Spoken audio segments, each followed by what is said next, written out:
The X-Zone Radio Show with Rob McConnell is largely an opinion talk show. All opinions, comments, or statements of fact expressed by Rob McConnell's guests are strictly their own and are not to be construed as those of the X-Zone Radio Show or endorsed in any manner by Rob McConnell, REL-MAR McConnell Media Company, the X-Zone Broadcast Network, its affiliated networks, stations, employees, or advertisers.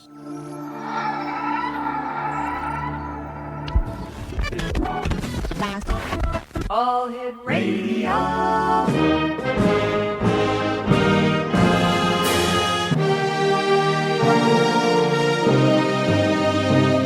Welcome to the X Zone, a place where fact is fiction and fiction is reality. Now, here's your host, Rob McConnell.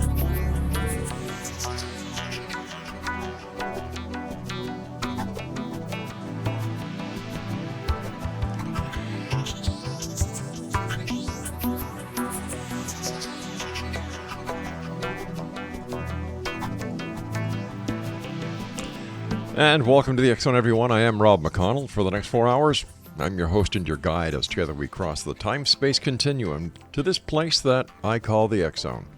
It's a place where people dare to believe and dare to be heard. It's a place where fact is fiction and fiction is reality, and the X Zone comes to you Monday through Friday from 10 p.m. Eastern until 2 a.m. Eastern, right here on the X Zone Broadcast Network, Talkstar Radio Network, Mutual Broadcast Network, and iHeartRadio. If you'd like to send an email, xzone@xzoneradiotv.com on all social media sites, X-Zone Radio TV.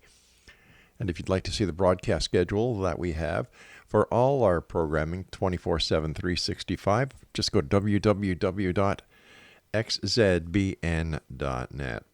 Before we get to my first guest tonight, I'd like to read a bit of a tribute to you, X-Zone Nation. A good friend of mine, Chuck Harder, who was one of the talk radio pioneers and his legendary host of his program For the People, passed away at the age of 74.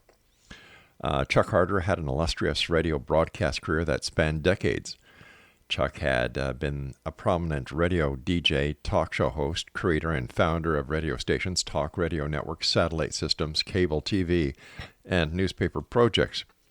He worked in New York City, Tampa radio, and other markets, eventually leading to a nationally syndicated show. Chuck was on the forefront of broadcast evolution, forging the new paths that many of us have taken. He started the Sun Radio Network and the For the People radio program, an organization based in Tampa, Florida. Now, following a fallout with his new network business partners, he went on to form a new radio network, the People's Radio Network, relocating to the Telford Hotel in White Springs, Florida. Harder's For the People radio show was heard on more than 300 radio stations and shortwave radio. Chuck was beloved by a large, loyal following, and his show was hugely popular and made a profound difference in their lives. Chuck Harder's program, with the exception of Rush Limbaugh's show, was the most listened to syndicated radio show in prime daytime. Harder show and network supplied and sustained so many small market independently owned stations. Chuck was a hero to many. Chuck's show was also carried by some big-time stations in major markets. He had a golden radio voice and was a complete natural on-air broadcaster. If any talent and consummate broadcaster deserves a place in the Radio Hall of Fame in heaven, it is definitely the one and only Chuck Harder. I had the pleasure of working with Chuck on the Talkstar Radio Network, and there were the times when Chuck actually took a day off that I sat in for the big boy. So Chuck, if you're listening, which I'm sure you are because you were one of the best radio critics we all knew and loved, we're going to miss you, pal. All right, that's Chuck Harder, passed away at the age of 74. My guest this hour is Paul ENO, and Paul was one of the first paranormal investigators of the early 1970s, beginning while he was studying for the priesthood. His early mentors included pioneer Dr. Louis Ryan, Father John Nicola. He was the technical advisor explanation for the film The Exorcist. And first-generation ghost hunters Ed and Lorraine Warren. Paul graduated from 2 seminaries, but was expelled from the graduate-level theology program at a third because of his paranormal work. With less than 2 years to go before ordination, he ended up as an award-winning New England journalist and the author and co-author of 10 books on the paranormal and then 2 on history. His next book, Dancing Past the Graveyard, Poltergeists, Parasites, and Parallel Worlds, is coming from Schiffer Publishing in 2019. Paul has appeared on History, Discovery, and Travel channels, and he and his son Ben have lectured all over America and Europe. The two host a weekly radio show, now in its 10th year on air, Behind the Paranormal with Paul and Ben ENO, on WOON 1240 in the Boston, Worcester, Providence market. The show aired on the CBS in 4 U.S. cities from 2009 to 2013. His websites, www.behindtheparanormal.com and www.newenglandghost.com. And Paul Eno, welcome back to the X Zone. Thank you very much. Nice to be with you. So tell me, Paul, what's new in the world of the paranormal in your neck of the woods? Well, Rob, you can call them flap areas. Okay, Flap that's areas. I guess our term. It goes back to the late 70s when I'd be investigating a quote-unquote haunted house. Mm-hmm. And if you look outside the house, talk to the neighbors and stuff, you end up finding out that other houses have problems, other families. You end up very often with UFOs, sometimes even cryptids, Bigfoot and all this stuff. And began to wonder, obviously, there may be connections here. So that led to flap area research, really starting in 2005. And it was at the age of 13, my son, Ben, after long discussions with his mother, joined me. And our first case was we call it the Litchfield Triangle in Connecticut. And we would run into people. And at this point, we've been investigating it since that time. So that's 13 years. And we've encountered, of course, UFOs, people with having shadow people, so-called problems, Bigfoot sightings, and this is within 100 miles of New York City. In all these flap areas, and we're investigating about 6 right now. As a matter of fact, we're off to Pennsylvania this next weekend for one we've been working on for 2 years. We always end up running into the military or something that looks like the military, complete with armed troops, seemingly, and of course the ubiquitous black helicopters and things of this kind.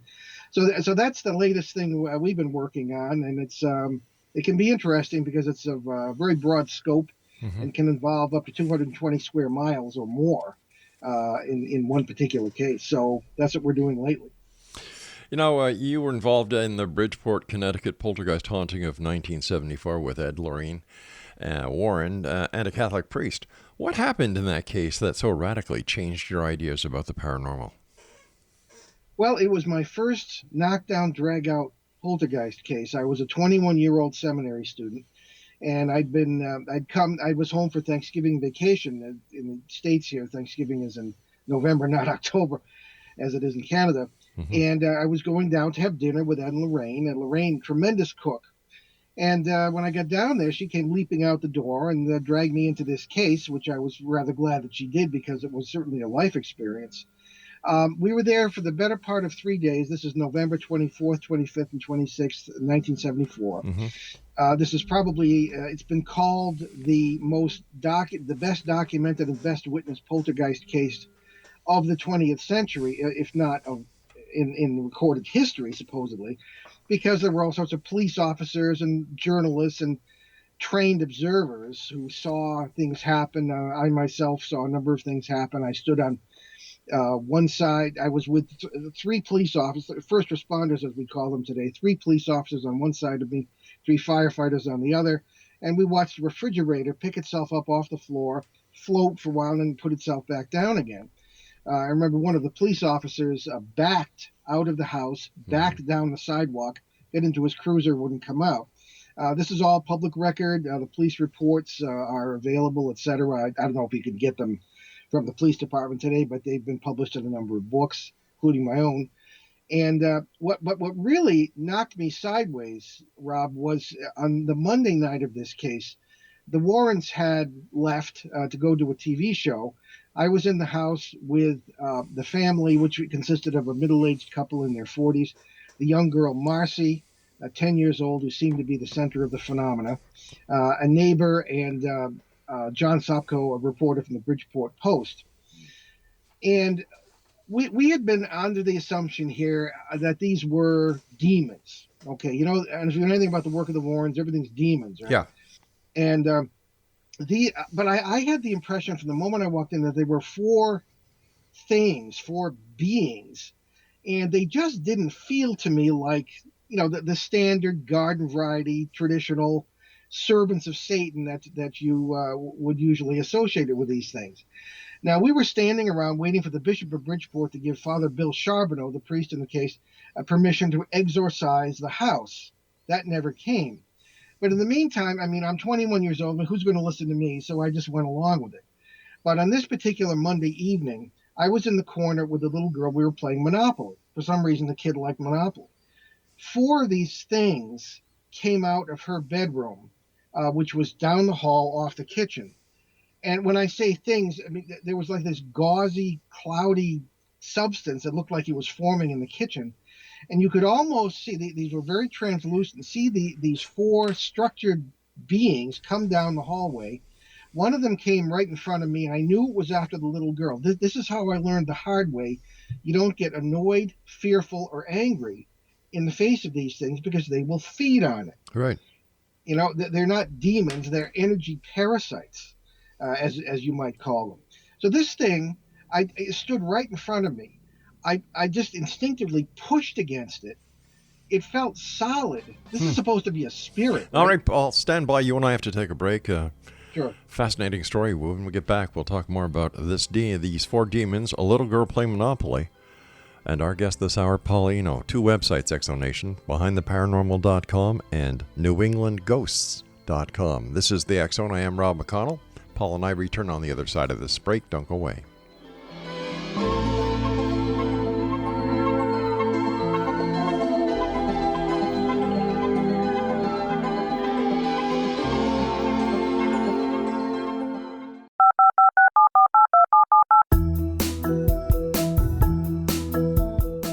Did you know that when you're on the road with limited data or Wi-Fi, you can still listen to the X-Zone radio show with Rob McConnell, The Science of Magic with Gwilda Wiyaka, X-1, Dimension X, Space Patrol, and every minute of the X-Zone broadcast network by calling 213-401-0080, courtesy of Audio Now. No smartphone, app, or internet needed. It saves your data plan and it's free if you have unlimited minutes. Call 213-401-0080 to listen on any phone, anytime, anywhere. Remember 213-401-0080 for the best of the paranormal, parapsychology, and sci-fi radio programming anywhere, 24/7, 365.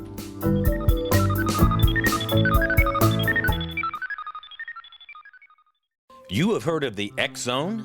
Now watch it on Simul TV. Plus 500 video games, live TV channels, free video on demand, worldwide, and more. Does this sound like tomorrow's television? Well, it is, but you can have it today, right now. It is Simul TV.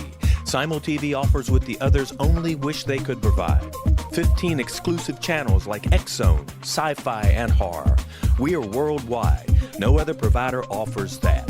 500 built-in video games. No need to have an extra expensive system. We have them included. Free video on demand. Live streaming events from around the world. Interactive online network and much more. Tomorrow's TV today. Simul TV. Sound too good to be true? Well, it's not. You can have Simul TV today. Sign up at simultv.com. Do it today.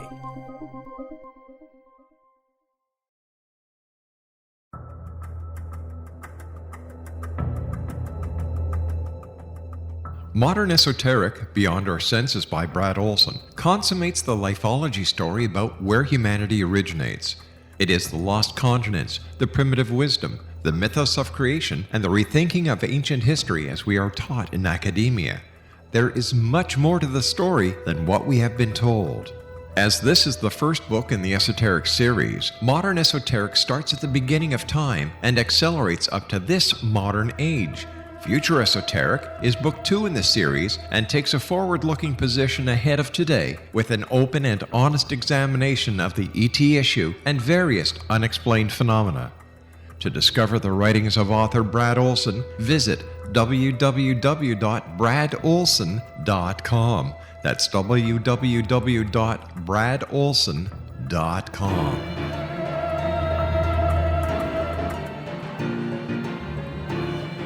Paulino's my very special guest this hour. www.behindtheparanormal.com and www.newenglandghost.com. All right, so here you are in this house. There seems to be 4 entities that are coming out of the little girl's bedroom in a cloud that looked like gauze. You actually felt a mass. Please go on from here. Well, I felt not only mass, Rob, there was a skeletal structure, as if this was a physical body that you could barely see. It felt, and I know I'm no anatomist or biologist certainly, but it felt almost bird-like. So naturally, this just totally blew my belief system right out of the water, because this is not some kind of spirit. So I was so confused. The thing got around me and threw the little girl across the room. Eventually, I just pulled the people out of the house because the energy was so strong. I was afraid things were going to start like flying around and exploding and all this business or whatever. But it was just, it completely shattered my belief system. And I was so frightened by this that I never even told Ed Warren. I told him what had happened. As a matter of fact, I had to go next door because these are the days before cell phones. I had to use a neighbor's phone to call him. And it took him an hour to get 10 miles back into the city because of all the traffic created by all the hullabaloo of this thing. It was in the press all over the world and all this business. So they finally get in, and I told them what had happened, except the part, because I thought, am I losing it? I mean, it's bad enough that I'm experiencing these things to begin with. I mean, how crazy is this? So in ensuing years, I began to notice the physicality of many of these phenomena. So that was really what happened in that house that really knocked me for a loop. Why would the priest have to wait for permission from the bishop to do an exorcism on the house? Well, Roman Catholic practice when it comes to exorcisms is very, very institutionalized. I'm not aware of any other group that does it that way. I can understand the point, and especially in November of '74, Rob, we were coming off the year of the release of the Exorcist film, which had been released in the previous December, I believe, in '73. And people literally said in the crowd that they expected Father Bill, as they call, or me, to come flying out the window like the priest did in the movie. Fortunately, that didn't happen. But there was a lot of paranoia. And I was in hot water enough with my seminary superiors. And I would say, why don't you just tell people, this is what we believe, this is what we think it is, don't worry about it, we've got this, and like they're going to listen to me. But no, they just clammed up, which only made people more curious. So that was the rule. The fact that you believe, and many believe, that entities feed off of the emotions of those that are in an area where the energy can be, if you'll excuse the expression, sucked away. The fact that this case was creating so much media blitz, would this have played in the favor of the entities? I think that's actually a very shrewd observation, Rob. I think that's a big yes. The recognition that these things get as part of the feeding process, seemingly. And I think we're dealing with multiple worlds here. And I started to get into this at the end of the '70s when I was just totally confused by the old ideas. Right. And I think, yes, they do definitely feed on the any emotions whatsoever that do come. And I just think that's how it works. So yes, any kind of recognition would also do that. Why was this young girl targeted by the entities? Well, I'm not sure she was targeted as such. There are a number of kinds of these entities, okay. I think, and most of them, not all, tend to concentrate on one person at a time. I've got to kind of figure out why. What was going on in this house, Rob, was that the little girl was overprotected by her parents. She was adopted. She was of Native, matter of fact, she was from Ontario originally, from the Iroquois, one of the Iroquois reservations there. Okay. And she was following up on the death of the natural son of this family. Now everybody says, aha, it's got to be the ghost of this. I mean, I think that's baloney, especially in this case. So I think that the overprotectiveness was a major factor here because of all sorts of pent-up energy. She had been bullied at school, as we would say today, and had been kept in the house for 6 weeks. not allowed to go outside. There was all sorts of pent-up frustration in this family, and oddly enough, they had a very old-time Roman Catholic spirituality, which, as you and I both know, I'm sure could be very negative. Yes. You know, and there were many cases in which these things occurred in supposedly devout Roman Catholic houses that had this negative spirituality based on fear rather than love, and that was my observation. So I think it was a combination of the little girl and these other factors. I don't think it was specifically because of her, but the ducks were lined up for something like this to occur. The dinner bell was ringing, so to speak. As a theology student, you were in the seminary. Yeah. When it comes to these demonic entities, or believed or purported demonic entities, does the crucifix, does holy water really work, or is it more for the victims of this haunting instead of the repellent of a spirit or a ghost or a demon? Well, Rob, I once got rid of the worst poltergeist I ever dealt with, worse than the Bridgeport one, by using a joke book. You're kidding. I see what you did there, kidding. But what we actually, it depends on what the people believe. And anybody with experience with this say, well, we're not going to go into a Buddhist household or a Jewish household, waving the cross and holy water around. Right. It depends what the people believe. What you're doing, in my opinion, is energizing the inner power of a person's mind and belief system, which is a very powerful thing. Sure. So I've seen these things scatter at the mention of the goddess Isis. There was one case in which a little boy was using a teddy bear, and he loved this teddy bear so much he was giving out positive energy because of it. Off they went, and I think that it's a matter of repelling these things with positive energy rather than negative energy. My son Ben and I call it the Peter Pan theory. Think happy thoughts. Right. And surprisingly enough, that really does seem to work. I think it's far more effective to bring people together, to say, this is your family, learn to rediscover your love for each other, bring in the positive energy, bring in laughter, which is very, not don't laugh at each other, but you know what I mean, bring it in a positive way.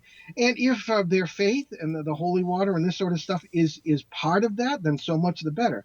Now, that said, I have to say that I have seen somehow holy water work in a lot of cases where there wasn't necessarily a lot of religious belief. And I think the reason for that is because, particularly in the Eastern Orthodox Church, people gather around at certain feasts of the year and they bless a whole big vat full of water. And I think it's because you've got all this positive energy being concentrated in what is essentially the primary building block of the universe, or even the multiverse, is what? Hydrogen. The physical basis of the physical universe is essentially hydrogen. And any cosmologist and astronomer will tell you how that works. So I think that you may be having other people's positive energy in this way affecting in a positive way the negative entities that are persecuting these people, whether the people are positive or not, if you see what I'm getting at. So yeah, it can work on its own. The typical haunting, I know there's no such thing as that, but what I'm getting at is the typical haunting portrayed by the media, portrayed by Hollywood. How does this affect the work of an actual exorcism? Does this put extra pressure on the exorcist or the person who is helping this situation to alleviate the presence of the spirit, the ghost, or the demon? Well, to put it mildly, it's a pain in the neck, Rob. A lot of these shows, whether it be a negative case or quote-unquote demonic or not, right, any kind of paranormal affair, legitimate or not, is affected by the people who watch these things, and they build a belief system around what is essentially entertainment, not science, And you have to cut through that. And what really is annoying is going into a case, whether it be a negative one like this, and I haven't worked on exorcisms in years. I hope I never do again, because there's some things that happen. But in any kind of case, negative or otherwise, you have to cut through this stuff, and people will know what's going on. Aha, it's the guy who committed suicide in the garage out there. And it's nothing of the kind, in our opinion. And so you have to begin to re-educate people. And they could, maybe they're right, maybe we're wrong. I don't think so, but we seem to have a lot of success with a lot of the new ideas that we try and inculcate. But we have to cut through all that nonsense in order to do it, and it takes a lot of time, and it's a lot of trouble. Based on your expertise and the research that you've done and the work that you've done with such people as Ed and Lorraine Warren, what is the percentage of actual ghost demonic cases that compared to that number that is reported? Okay, that's difficult because we have to define our terms. Okay. Demonic in our sense is parasitical, doesn't necessarily, but it is negative because people are the hot lunch for these things. And these things will push buttons in order to get negative energy. I really can't put a better finger on it than that. And I think that there are non-demonic, quote unquote, ghost type events, but I don't think they're spirits of the dead. First of all, our own laws of physics in our particular corner of the multiverse wouldn't permit a being, a human being to exist without a body. And our question has always been, without your body, are you still you? I don't think so. Okay, hold on. We've got to take another break here for the news at the bottom of the hour. Interesting conversation with our guest this hour, X Zone Nation, Paul Eno. Websites are behindtheparanormal.com and www.newenglandghosts.com. This is the X Zone. I am Rob McConnell. We're coming to you from our broadcast center and offices in Hamilton, Ontario, Canada. Don't forget, you can watch the X Zone channel on Simul TV, 724, 365. It's our TV version. And the website there is simultv.com. I'm Rob McConnell. Don't go away.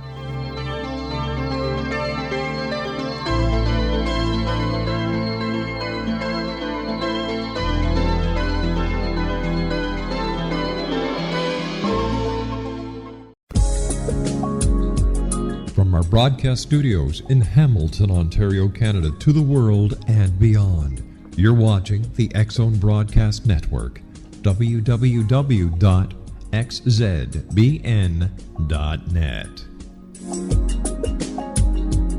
AVS Media Den.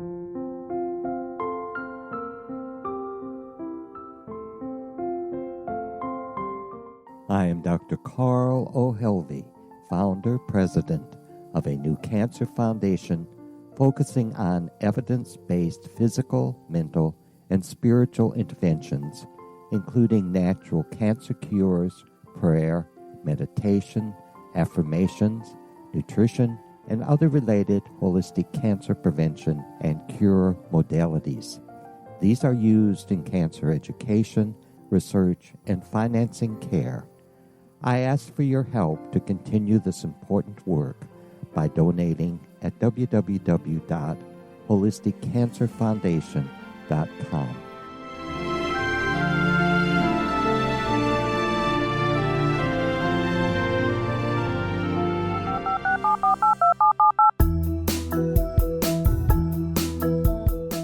Did you know that when you're on the road with limited data or Wi-Fi, you can still listen to the X Zone Radio Show with Rob McConnell, The Science of Magic with Gwilda Wiyaka, X-1, Dimension X, Space Patrol, and every minute of the X Zone Broadcast Network by calling 213-401-0080, courtesy of Audio Now. No smartphone, app, or internet needed. It saves your data plan and it's free if you have unlimited minutes. Call 213-401-0080 to listen on any phone, anytime, anywhere. Remember 213-401-0080 for the best of the paranormal, parapsychology, and sci-fi radio programming anywhere, 24/7, 365.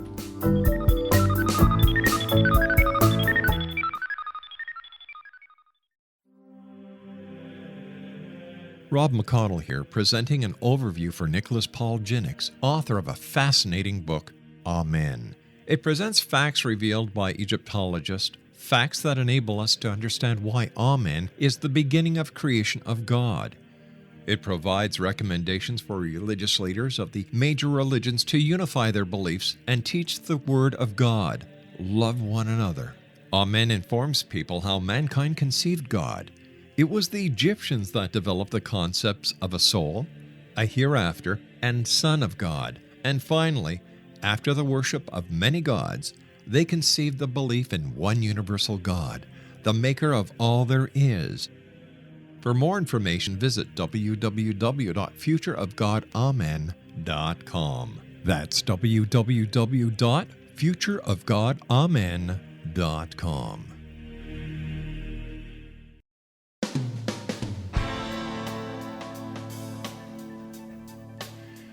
Paulino's my guest, www.behindtheparanormal.com and www.newenglandghosts.com.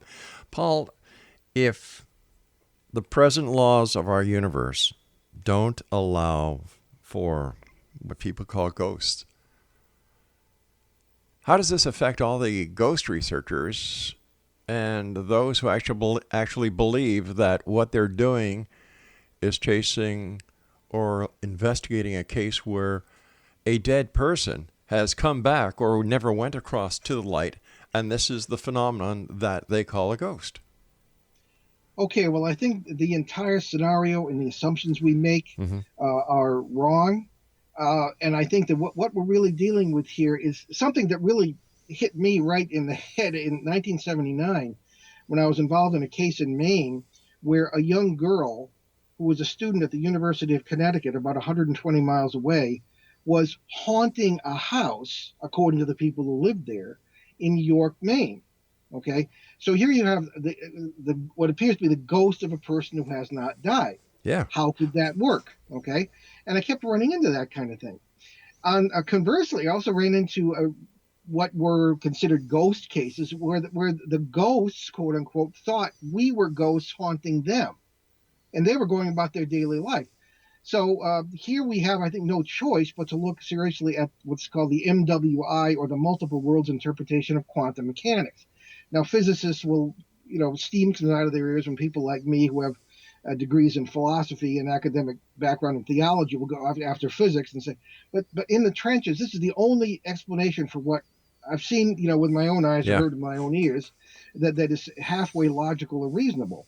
And this scenario is that we live not in a universe, but in a multiverse. There are perhaps every possibility does exist in concrete reality in one or another parallel worlds. Now, people often use the term other dimensions, but that's really not correct from the standpoint of physics. Within the parallel worlds are different dimensions and this sort of thing. But be that as it may, I think when you're seeing the ghost of Uncle Chuck skipping down the road 2 weeks after his funeral, you may be looking through a brain, B-R-A-N-E, or membrane, as physicists call it, into a parallel world where Uncle Chuck never died. Okay? Building upon that bizarre scenario is the idea that there are many versions of ourselves in these parallel realities, hence the possible explanation for the case in Maine where people were seeing the young girl who had never died. She was later debriefed. After being debriefed by me, I sent her for the Minnesota Multiphasic Personality Inventory, don't ask me to spell it, in Hartford, Connecticut, nearest place to her, which is a pre-diagnostic tool used by psychiatric professionals to see if you need any more treatment. Well, she didn't. And it's a little fluky like all of us, but nothing that needed any further treatment. Right. So she wasn't a nut. The people in the house said they had seen her in transparent form, doing various tasks, moving down the stairs, looking out the front window, etc. The girl said she had dreams of doing precisely that, but not at the same time the people were seeing her do it, which I thought was strange. In her dreams, she was the mother of a family living in that house, and it was her house. Hence her statement as they saw the house for the first time, driving around the corner, "Stop the car, that's my house." And she was well known for her interest in the paranormal, and the rest of the people thought she'd lost it for sure. And then there was a scene on the porch where the people were terrified. They, here's the girl haunting her house, standing in front of them on the hoof, and all this, etc. So, but I think the multiverse idea perhaps explains this. She really does, and I'm not going to say did, because in 1952, Einstein essentially proved that time is simultaneous. We only experience it past or future according to our consciousness, maybe our mass consciousness as a species, or even a biosphere. But I think that we're dealing with a girl who did or does live in that house in some parallel reality where it really is her place. She really does have 2 children, and hence wondering why there weren't any toys in the yard when she first saw it. And the people are sharing the same space. And this is, some people will tell you this is very good science, bizarre as it may be. So I think we're dealing more with time and space than we are with death. As a matter of fact, the only thing in the multiverse that is not possible is death, if this is all correct, you know? Yeah. So, I mean, there's always another version of yourself somewhere or somewhen, which perhaps approaches the answer to the problem. Why did Mozart, at the age of 4, sit down and start composing brilliant piano and violin concerti? Because he was in touch, unconsciously or not, with where he is already a great composer. So let me ask you this, Paul. Does this also explain EVPs and white noise communication? I think perhaps it does. Well, you and I both know that in radio, if this was what it appeared to be, there would be a lot more techs and producers who would pick up strange things off the air, and some do, but I've never run into a lot who have. And I think this is exactly what's going on. I think that you've got parallel worlds interacting, overwashing, as we say, overlapping at all times, which is why you get, right back to our first topic, flap areas. Right. Areas of intersects. And, for example, the Mothman affair of the 1960s involved more than the creature the press called Mothman. It involved UFO sightings, people feeling that they had more psychic powers. There were ghost sightings and shadow people, of course, the Men in Black thing, other cryptids, things of this kind, all taking place within the confines of this roughly 150-mile square area of West Virginia and Ohio. And we've been down there and talked with witnesses who are older now, of course, but when they were kids, they remembered things like red eyes looking through their windows, the sound of footsteps, something landing on their roof and walking around, their parents knowing things they wouldn't ordinarily have known. And this is what you might see in an overlap area with a number of parallel worlds with different laws of physics interacting in the same place. Maybe even in that Bridgeport house, and we saw that refrigerator floated, possibly an overwash of a parallel world where the laws of physics were different and the bloody thing floated. So, I mean, these are all possibilities that we work with today in our flap area research, and I think it goes a step beyond the 19th century seance room and the idea of spirits. So is there a connection then between the geomagnetic grids and these points where the multiverses actually intersect with this reality? Rob, I have to say your psychic powers are very high today, because I was going to bring up the idea of the Bouguer anomaly, which is a little known outside the realm of surveyors and the people who look for gas and oil deposits and things of this kind. What that is, you'd think that as you walk down, say, a hill in a river valley toward the center of the Earth, gravity would get slightly stronger. Right. In fact, when in areas where the Bouguer anomaly takes place, the gravity gets actually a little lighter as you walk down. It's not to the point where you notice it, or where you get on the scale, you'd notice, unless it was very, very sensitive. And this is interesting because what did Einstein say about gravity? It affects space and time. So it's possible, we don't really, we're just beginning research on this, but it's possible that in areas where you have flaps and things of this kind, you might find the Bouguer anomaly. And so far, it looks like 100% true. For example, the Rome Trough. It's a geological area that runs from essentially northeastern Pennsylvania down through Kentucky, including the Ohio Valley. Well, what do we find along that area where the Bouguer anomaly is very prominent? We find our Pennsylvania case, where I'm headed tomorrow, flap area, where I myself believe I saw Bigfoot totally unexpectedly on the night of September 16th, 2016, and other witnesses all over we have neighborhood meetings, and 20 or 30 people show up, and they've all seen Bigfoot and strange lights, things of this kind. Bouguer anomaly, quite present. Moving down from there, you get to the Ohio Valley, the Mothman thing, down through that area into Kentucky, the Panther Rock flap area, which we've only just begun to work on there. And maybe it's a coincidence, but we think it's something worth researching. The triangle in Connecticut, the Litchfield Triangle I mentioned earlier, where is the strongest Bouger anomaly in Connecticut? Right smack, Litchfield, Goshen, Torrington, Connecticut, right in the heart of that triangle.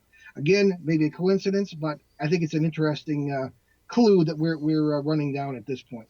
But it also sounds like you can throw in some other locations around the planet, including the Bermuda Triangle, where there has been a notable and recorded magnetic anomalies.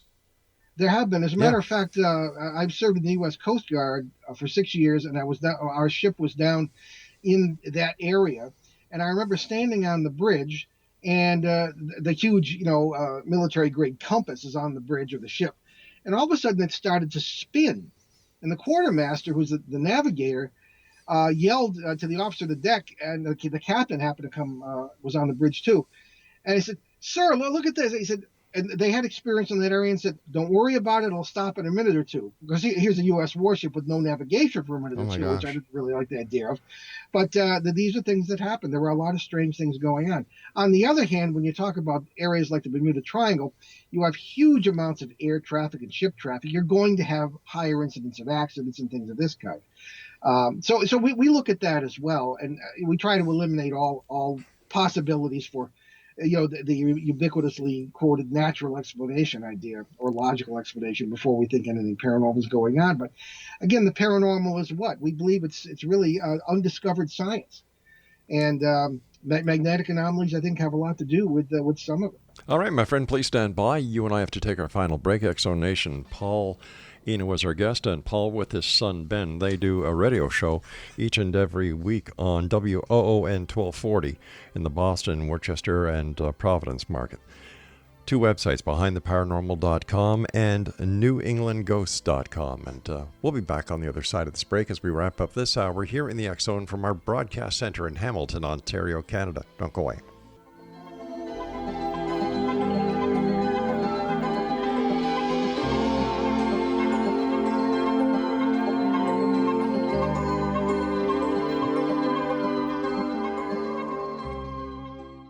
You have heard of the X-Zone? Now watch it on Simul TV, plus 500 video games, live TV channels, free video on demand, worldwide, and more. Does this sound like tomorrow's television? Well, it is, but you can have it today, right now. It is Simul TV. Simul TV offers what the others only wish they could provide. 15 exclusive channels like X-Zone, Sci-Fi, and Horror. We are worldwide. No other provider offers that. 500 built-in video games. No need to have an extra expensive system.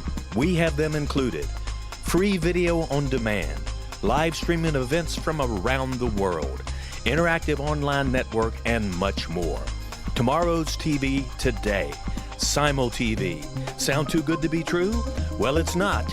You can have Simul TV today. Sign up at simultv.com. Do it today.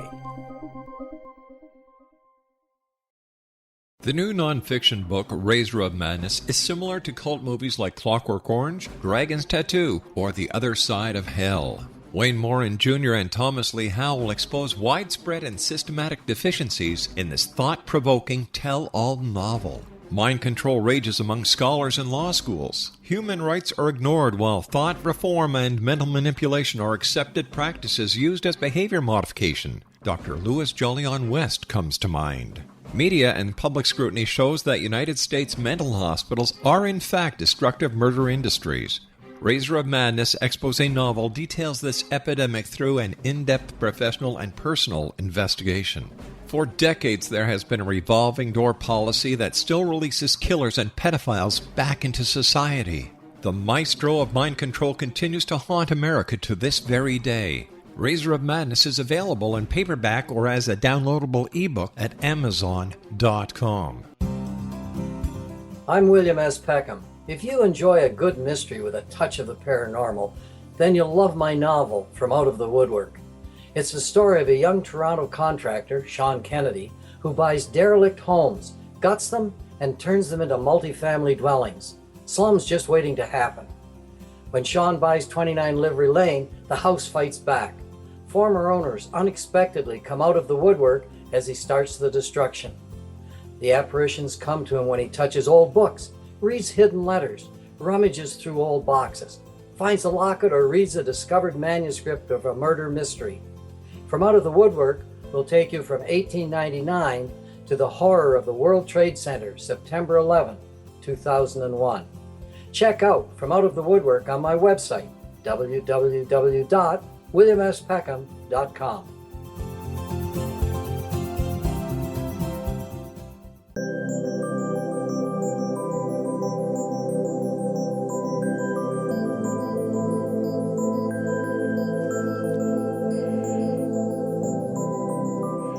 Welcome back, everyone. Don't forget, you can watch the X Zone TV show on the X Zone channel exclusively on Simul TV, along with 80 other great channels, 24/7, 365 movies, new, old, science fiction, and much more.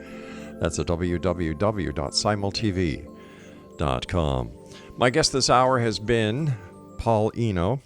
And two websites, once again, Exonation, www.behindtheparanormal.com and www.newenglandghost.com.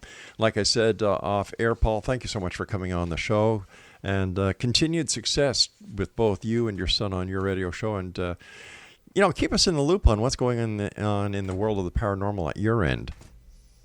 Sure. And thank you for your kind welcome, Rob. And it's always good to be with you. And we'll certainly keep you in the loop. Super. Let me ask you this, my friend. I agree with everything you've said. I love the way your research is going. But what about thank you. But what about the ghost community? Like they're into Oh, the. dear. If you'll excuse, Paul, you have to excuse me. But my opinion is they're a little far out there, and a little bit of woo-boo goes a long way when it comes to the sensationalism that they put into their craft. So, what has been their feedback and their comments on the way that you and your son are thinking, and the proof and all the dots that you're connecting? Well, there's a lot of sort of misunderstanding, and we are. Well, look at the conferences that we're invited to speak at. Mm-hmm. Now, the one in Florida, I believe you were involved with that. The Para-Unity conference was one of the few actual paranormal conferences we've been invited to speak at. We're usually invited to come to UFO conferences. Now, maybe I'm unjust here, but it seems like the UFO community, as a rule, I mean, there are plenty of goofy people in that too. Oh, but sure. there are a lot of people with, such as Stan Friedman and Peter Yep. Robbins, who I believe is your next guest, who are head and shoulders above, intellectually speaking, the people in the ghost community, with some exceptions. Mm-hmm. The ideas that I live in Rhode Island, which is where the people from the Ghost Hunters show was from, and that was very successful and whatever. And as I say, maybe we're wrong, maybe they're right. I don't know. Oh, I place my bet on you any day of the week. Well, thank you. As Mark Twain said, I can live 6 months on one good compliment. But these folks we're a threat, okay, because we disagree with just about everything that they use to make a living. Pretty much. And we don't make a living at this. I'm still a working journalist. My son is an interior designer and this sort of thing. And everybody we work with has other things, but they tend to be have PhDs. And, which isn't in itself, there are an awful lot of dummies with PhDs, but generally it is an indication that you can think. Okay. And that's something that is sorely lacking in the pop paranormal culture. We also warn people against using this as a hobby. It can be very dangerous psychologically, certainly spiritually, however you define that. And it's just not a good idea. I remember one time, if you want to hear any more about this. Oh, please. I was flown down. They flew me down to a conference in Florida for beginning ghost hunters, against my better judgment. And there, at one point, somebody said, Mr. If you had one word to say to these folks, what would it be? I said, don't. 230 people stared at me with their mouths open, and I said, "You have no idea what you're touching. You don't understand it. I'm convinced this is not what you think it is, and et cetera, much like this stuff we've discussed tonight." And but I said, here we all are, so we might as well talk about it. So I don't know. It's just I think it's a bad idea. It's all wrong, and Maybe we're not right, but that's certainly wrong. And I must say, regarding Ed and Lorraine Warren, I think I learned everything not to believe from them, as opposed to what to believe. So I tend to agree with you on that, Rob. What is in your opinion, the UFO ghost Bigfoot connection? Well, I think it's simply this idea of the multiverse. You have flap areas where people are seeing all these things, right, and they may not necessarily be related to each other. In other words, Bigfoot may not be jumping in and out of the UFO, although people have said that has happened. But I think the processes behind these phenomena are the same, as we said, overlaps, intersects, and overwashes. You're going to have different worlds with different laws of physics, different inhabitants. And I think this is crucial, things that we're going to interpret from our own narrow paradigm. In other words, the whole UFO thing throughout history, flying shields, or they must be crashed from other planets. So we don't know anything of the kind. There's some evidence, depending on who you talk to, that some UFOs could be living things. Again, it's the first day of school, Rob, I think here, but I think that that's the connection, is the multiverse, the overlapping of parallel realities. And this seems to be how creation and reality is organized. Well, it certainly makes a lot of sense. We're just kind of slow picking it up. Right. Your take on Bigfoot. You've seen one. Well, I believe okay. Not through any choice. Right. I think we may be dealing, and our good friend Linda Godfrey agrees on this with us, that we're dealing with multiversal creatures in the sense that, you always talk to the natives. Yes. The indigenous peoples tend to have a good beat on what these things may be, and they may couch it in terms that are different from what we would be used to, baggage. But I think essentially you've got creatures who know how to come back and forth across the brains of these parallel worlds, again, in order to perhaps eat. The Pennsylvania case is an open area, maybe 5-10 acre woodlots with farm country in between. Where would a huge population that people are seeing come from and go to?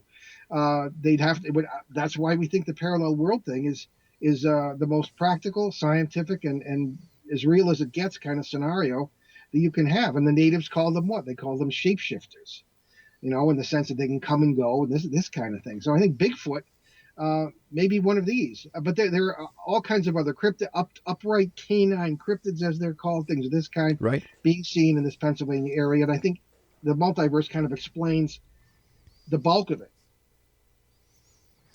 Is there a connection between the electromagnetic anomalies and the multiverse phenomena that you were talking about earlier, and old sacred sites, like, for example, Stonehenge? I think there very well would be. Why would certain areas be considered sacred by the indigenous peoples? Maybe because things like this happen. Maybe they saw and felt things they considered to be supernatural beings. Why would they have the belief systems they have if that were not the case?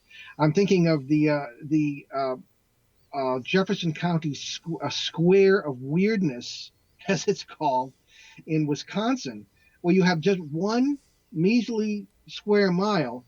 You've got Bigfoot, cryptids, UFOs, things coming and going through holes in the sky and air, and it's thousands of witnesses over the years have testified to this. And I think we may be, again, and of course the anomalies there, the geographical and geological and gravity anomalies are quite pronounced, and this, I think, has a lot to do with this, and it was considered a sacred area by the natives there. I think there's a real connection. Tell me about your next book, Dancing Past the Graveyard, Poltergeist, Parasites, and Parallel Worlds. Okay, well, that's coming next year from Schiffer, if I get it done. The very first chapter is about, which is very long, is about my exorcism experiences in working with a priest in a hospital, the St. Lawrence State Hospital in upstate New York in the 70s when I was a seminary student. I had one seminary faculty that was sympathetic to this. And then other things go into poltergeist cases. I must say it is rather dark, as we deal with the parasites, the various species, and a number of cases that, including the one where I got rid of the thing with the joke book. That's a long story. So, and then we get into various other kind of time displacements, things of this kind, that I think people will find very interesting from the point of view that we presented tonight. Paul, I've got about a minute and a half left. What are your final words of wisdoms and your final thoughts for the X-Zone Nation tonight? Well, I don't know how much wisdom there is, but I would have to say that just keep searching. Don't limit yourself. Look, as the cliche goes, outside the box. Don't settle for old ideas when there could be whole new ideas, because you got the whole multiverse idea. You've got the holographic universe scenario that I think is very much related. And I would just say, think outside the box. Don't be afraid to embrace new ideas, and just don't be afraid to leave the old ideas behind, or to build on them in a new way. My final question for you tonight, Paul, is where can serious students who want to learn about parapsychology, learn more of how they can actively get involved and use science as their weapon when it comes to the research that needs to be desperately done in a professional manner, where can they go? Well, barring the University of Edinburgh, which has a very decent parapsychology program, I really couldn't answer that, Rob. This field is in a terrible state. It's being contaminated, if I may use that word, by people we've talked about, well-meaning hobbyists who don't know anything. And then you've got parapsychologists who strain and sweat to make it fill the old and fit the old scientific paradigm, which doesn't work either. I really have no answer to that. Just try and pursue it with the best of your ability.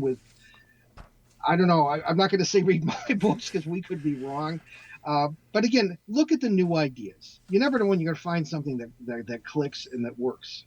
Well, let me tell our listeners to read your books, because, Paul, I love talking to you. I love the way that you think and the way that you investigate and you research. And there are more people that need to be like you out there in order to solve these anomalies that have been plaguing mankind since the beginning of history. So thank you very much for your great work, your books.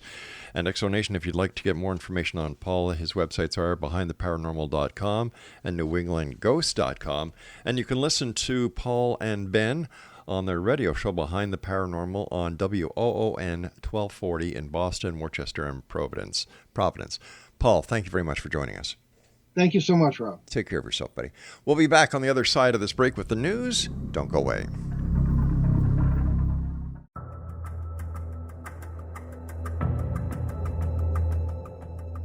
Modern Esoteric, Beyond Our Senses by Brad Olson, consummates the lifeology story about where humanity originates. It is the lost continents, the primitive wisdom, the mythos of creation, and the rethinking of ancient history as we are taught in academia. There is much more to the story than what we have been told. As this is the first book in the Esoteric series, Modern Esoteric starts at the beginning of time and accelerates up to this modern age. Future Esoteric is book 2 in the series and takes a forward-looking position ahead of today with an open and honest examination of the ET issue and various unexplained phenomena. To discover the writings of author Brad Olson, visit www.bradolson.com. That's www.bradolson.com.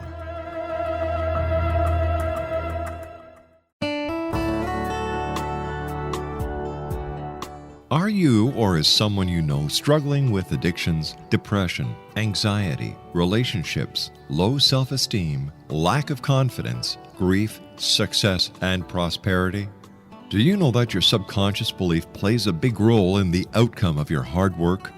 We can help you permanently change the beliefs that may be the reason for your struggles and failures. We care about getting you the return on your investment and the results you are looking for.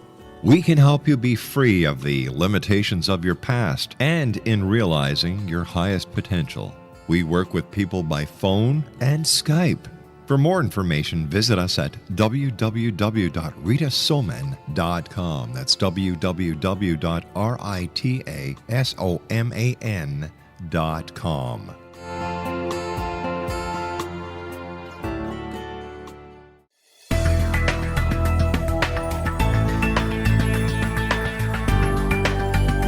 Do you think you have energy problems in your home? Do you feel better when you're away than when you're home? Joey Korn is a global leader in the world of dowsing who specializes in personal energy clearing and space clearing. He can help you create an ideal energy environment in your home no matter where you live in the world. Learn about his remote spiritual house cleaning services and much more at www.dowsers.com. You can get Joey's book, Dowsing, A Path to Enlightenment, as well as other dowsing books and tools, Kabbalah books, and Walter Russell books. Joey's work is really amazing. Go to dowsers.com right now. That's DOWSERS.com or call 1-877-DOWSING. That's 1-877-369-7464.